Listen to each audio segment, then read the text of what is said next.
Je ne crois pas non plus que les Iraniens aient jamais voulu la bombe atomique pour nous menacer, nous les Juifs, mais qu'en réalité, c'est beaucoup plus la suprématie sur le monde arabe et le monde arabe sunnite qu'ils cherchent à travers cette expérience nucléaire qui a déjà été faite au Pakistan et qui a été payée intégralement par les capitaux saoudiens et du Golfe.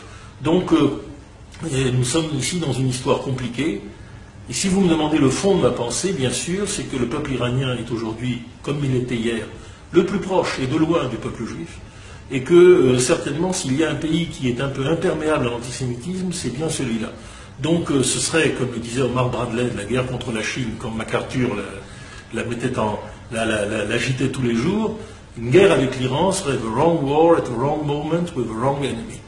Et ajoutant, Bradley disait with wrong means, parce qu'il ne voulait pas d'armes nucléaires. Mais là, il n'en est pas question. Mais en tout cas, effectivement, la pire des choses que nous pourrions faire, c'est la guerre à l'Iran. Il faudrait l'éviter. Mais on n'est pas toujours libre d'éviter que des imbéciles fassent déborder les choses. Aujourd'hui, quand même, puisque je suis dans les propos incorrects, je continue, je considère que l'ennemi principal est représenté par le rassemblement des extrémistes sunnites arabes, qui est une espèce de synthèse du nasserisme et de la doctrine des frères musulmans, qui, à partir de l'Égypte, qui a toujours été le seul pays sérieux de cette région, est en train de préparer l'encerclement d'Israël et, malgré toutes leurs dénégations, probablement l'attaque contre Israël un jour ou l'autre.